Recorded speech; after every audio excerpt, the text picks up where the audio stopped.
नमस्कार मित्रों, red over green के नए संस्करण के साथ मैं कर्नल उत्कर्ष राठौर।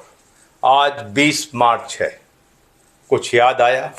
नहीं तो मैं आपको आपके बचपन में ले चलता हूं, जब आप घुटनों के बल चलते थे और आंगन में एक छोटी सी चिड़िया आया करती थी जो आपके हाथ से और मुंह से गिरी जूठन खाती थी। माँ उसे चिड़ी या चिड़ा बुलाती थी और जैसे ही आप उसके पास जाते वो फुर्र से उड़ जाया करती थी। उस चिड़िया ने आपको पक्षी जगत से पहले पहल इंट्रोड्यूस किया। आप उसकी उड़ान देखकर आश्चर्यचकित होते थे कि कोई कैसे इतनी सुगमता से उड़ सकता है। जी हाँ, हम बात कर रहे हैं घरेलू गौरैया की। हर साल 20 मार्च को वर्ल्ड स्पैरो डे मनाया जाता है या विश्व गौरैया दिवस। हमारे बचपन में ये चिड़िया आम थी, घरों का और परिवार का एक तरीके से हिस्सा थी। आंगन खुले होते थे, ऊपर से चिड़िया आती थी, पूरे घर में निर्भीक घूमती थी, पड़े हुए जूठन, पड़े हुए दाने कीड़े खा करके उड़ जाया करती थी। और इसी वक्त मार्च अप्रैल में अपने घोंसले बनाती थी घर की दीवारों के छेद में, आलों में, टांडों में, छप्परों के नीचे, और वहाँ पर उसके बच्चे होते थे और मार्च अप्रैल तक वो बच्चे बड़े होकर उड़ जाया करते थे।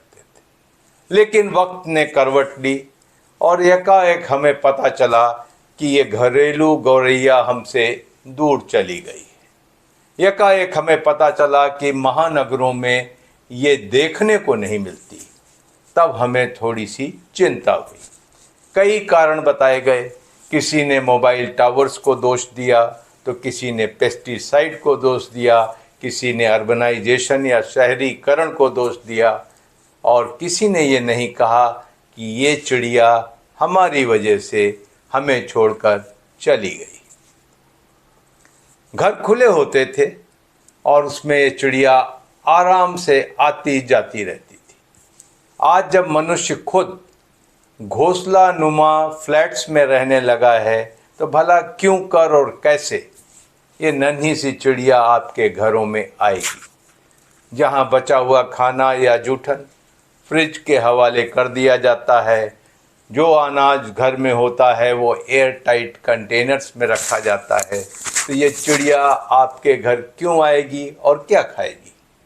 और इसीलिए चिड़िया हमसे दूर चली गई। लोगों को चिंता हुई और उसके बाद भारत सरकार ने और दिल्ली राज्य ने इसे अपनी स्टेट बर्ड बनाया। हाउस स्पैरो या पैसर डोमेस्टिकस दिल्ली का स्टेट बर्ड है और लोग कोशिश कर रहे हैं कि इसे बचाया जाए।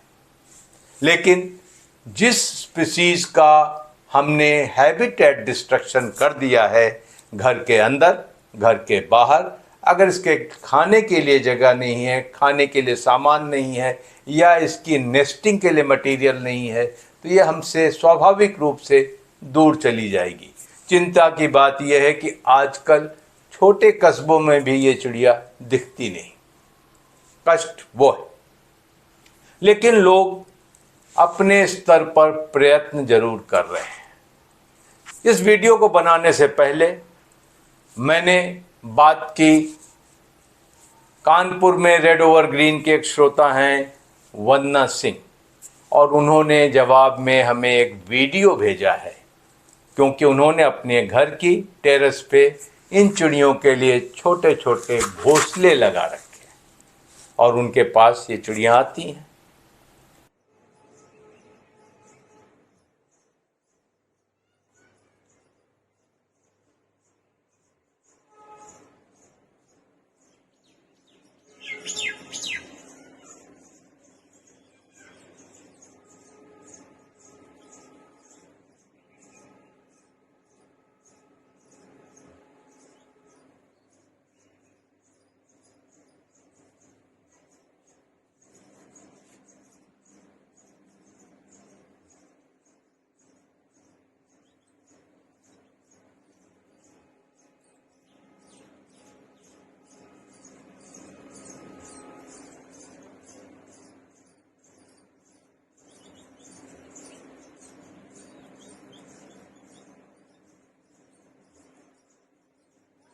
और उसके साथ हमने बात की कर्नल डिसूजा से गोवा में, और उन्होंने कहा कि हमारे घर में इन चिड़ियों की कोई कमी नहीं, क्योंकि मैं एक पुराने स्टाइल के गोवन मकान में रहता हूँ जिसमें चिड़ियाँ आराम से आती जाती रहती हैं।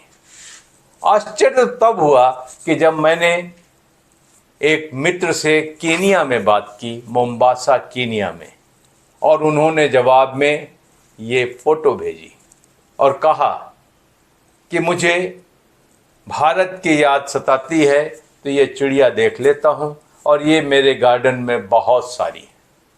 बहरहाल कहने का मतलब ये है कि अगर हम संरक्षण करें तो ये चिड़िया बचाई जा सकती है, एक पॉजिटिव थिंग है।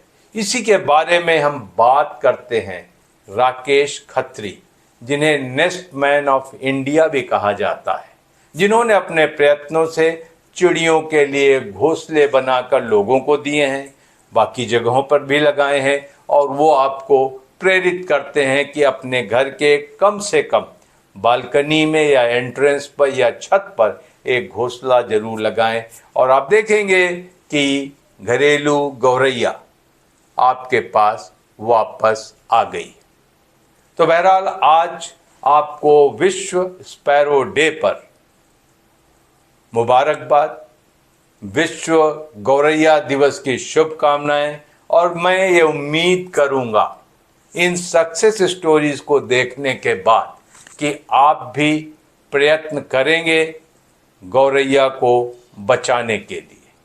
आज के लिए सिर्फ इतना, बहुत जल्द मुलाकात होगी, तब तक के लिए जय हिंद।